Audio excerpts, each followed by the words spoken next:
there are moments when identity announces itself without spectacle. Not through accomplishment or recognition, but through repetition. Most people move through life assuming who they are is reinforced by agreement, by family work, and shared understanding, and usually it is. Yet there are instances when identity detaches from consensus and continues forward on momentum alone, sustained not by evidence, but by insistence. In such moments, belief does not argue. It does not request permission. It simply persists, repeating itself until resistance begins to feel beside the point. What remains is difficult to categorize. Not performance, not deception, but a private certainty carried openly, indifferent to reaction. The question remains: how long conviction can endure once agreement is no longer required?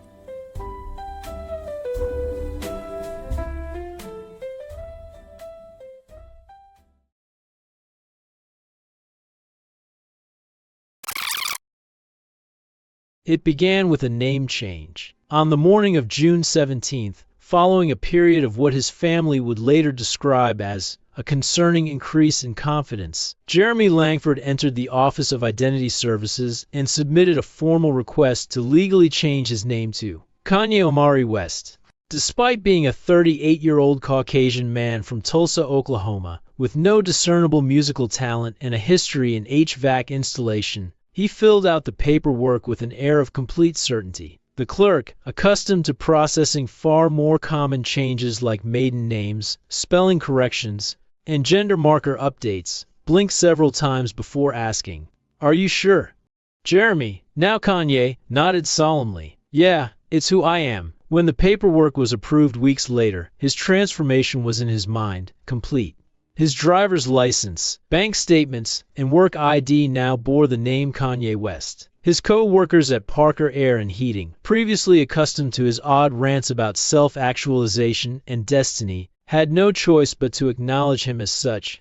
His boss Greg, however, refused. "Jeremy, I'm not calling you that. I don't answer to that name anymore," said Kanye, adjusting his sunglasses indoors. "You don't have to get it, but you will." He was fired 2 days later, an outcome that did not deter him but rather emboldened him. Kanye wouldn't work for some HVAC company anyway, he told himself. Kanye is an artist. His family, blindsided by the development, attempted to intervene. His mother, Patricia, invited him to Sunday dinner as she always did and pleaded with him over a plate of meatloaf. "Honey, you're scaring us," she said, gripping his hand. "This isn't healthy. You are not Kanye West." He sighed, removed his sunglasses, and gazed at her with the intensity of a man who had just been profoundly misunderstood. "Mom, have you ever really listened to Graduation?" "I did not. And what does that have to do with anything?" Kanye leaned back, exhaling. "I mean really listened, internalized it, let it change you." His mother looked at him the way one looks at a man dangling precariously from a rooftop, both horrified and unsure of how to talk him down. "Sweetheart, this is about more than an album. You need help." "I need people who believe in me," he corrected. His father, David, who had been silent for most of the conversation, took a deep breath and rubbed his temples. "Son," he said carefully, "we've been patient, but this has to stop." But it would not stop. To truly embody his new identity, Kanye took steps to alter his lifestyle in ways he believed aligned with his destiny. The first step was his wardrobe. His closet, once filled with plaid button-downs and khaki work pants, was now populated exclusively by oversized beige sweaters, distressed denim, and futuristic sneakers he could not afford. Having lost his HVAC job, he required alternative income streams. He attempted to sell hand-drawn sketches of Kanye West, the original, in a minimalist art style, believing them to be masterpieces worthy of an exhibit. Unfortunately, his artistic skills were largely undeveloped, and the public was not particularly interested in purchasing crude stick figure drawings from him. His financial situation quickly deteriorated. His car was repossessed, and his landlord, unimpressed by his declarations that rent is an outdated construct, issued an eviction notice. Rather than see this as a setback, he took it as a sign that he was undergoing the same struggles that shaped all great artists. His childhood best friend, Derek, who had tolerated a great deal over the years, attempted a more direct intervention. "Bro," Derek said, standing outside the motel where Kanye was now staying, "you've got to stop this. You don't have a job. You don't have money. People are laughing at you."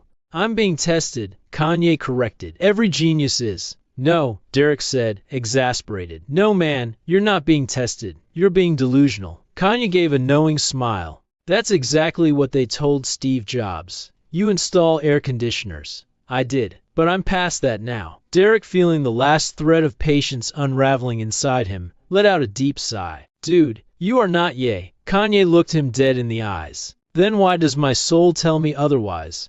Derek left. The larger world, upon encountering the new Kanye West, did not take kindly to his conviction. His attempts to book recording studio time ended in disaster when engineers realized he could neither rap nor produce music, only deliver spoken word monologues about his personal greatness. A brief stunt at an open mic night, where he ranted about being the voice of a generation, resulted in booze, drinks thrown in his direction, and ultimately, a ban from the Laughing Cactus, a venue he described as creatively stifling anyway. He took to social media, posting videos of himself declaring his commitment to artistry, vision, and truth. The internet responded predictably, with mockery. "Laughing my ass off. This man is really out here pretending to be Kanye," wrote one commenter. "This has got to be a mental health thing," speculated another. He ignored them. They laughed at Einstein too. He muttered to himself while sipping a gas station coffee, which he had not paid for. Word of his existence spread. Local news ran a segment titled, "Tulsa Man Insists He is Kanye West, Despite Overwhelming Evidence to the Contrary." The footage included clips of him explaining that Kanye is a state of being, intercut with sound bites from confused townspeople. "He came into my store and asked if he could pay for a sandwich with exposure," reported one deli owner. Like, what? As his notoriety grew, he attempted to file a lawsuit against Adidas for discontinuing his, or rather, the original Kanye's sneaker deal. The lawsuit was promptly dismissed, with the judge reportedly sighing so loudly it was recorded in the court transcript. Despite all this, he remained undeterred. As the months passed, his insistence on his identity remained steadfast, but his circumstances grew dire. The motel refused to extend his stay after multiple failed payments. He found himself sleeping in a storage unit, still believing that this, too, was part of the journey. His family, exhausted, staged another intervention. This time, they brought a psychiatrist.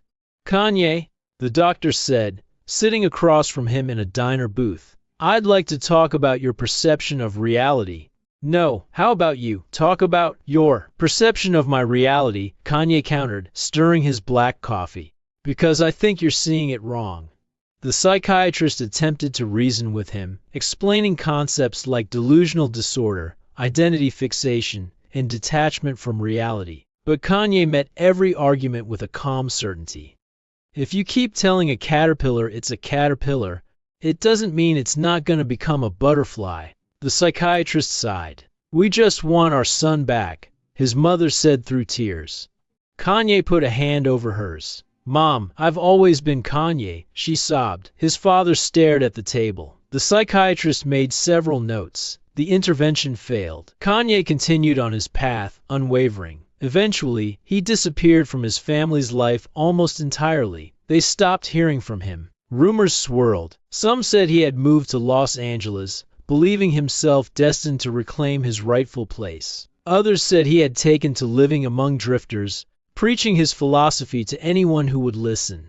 Around this time, a 19-year-old physics major named Robbie Morris reportedly encountered Kanye selling drawings at a recycling center. In a later interview, Robbie explained that while the man bore no resemblance to the original, he recognized him as a spiritual aspect of Kanye, a term he described as a partial form or continuation expressing the same creative essence through a new vessel. Taken in as a disciple, Robbie was assigned tasks of increasing obscurity, framed not as demonstrations of skill, but of devotion, and attunement to the artist's unseen wavelength. Completion, he believed, would permit him to stay in the artist's orbit. The final task required him to walk to and from Santa Barbara on foot, a journey of approximately 100 miles, entirely backwards. He returned to the designated meeting spot and waited for over 7 hours. Kanye never appeared. No message was sent and no explanation was given. Robbie has not spoken publicly about the incident since,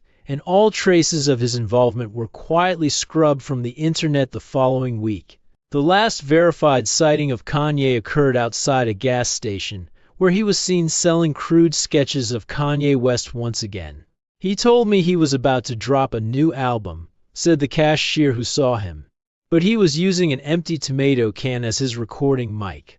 No album was ever released. In time, the world moved on. People forgot about the Tulsa man who thought he was Kanye West. But somewhere, beneath a series of increasingly outdated street posters and half-functioning social media pages, he remained. Unverified, unendorsed, but unwavering. Some say identity is built on memory, or action, or proof. But perhaps it is something more elastic, a sustained improvisation. A repetition so thorough it begins to feel structural. In this view, the self is not a static object but a negotiated rhythm, fragile, but intact. As persistence settles in, the line between performance and personhood can fray. What begins as imitation becomes ritual, ritual becomes pattern, pattern becomes claim. And once a claim has survived enough silence, it starts to harden into fact, not because it is proven, but because it is no longer questioned. Whether that makes it real is beside the point. For in the end, it is not truth that endures, but the version of the self one dares to live without apology,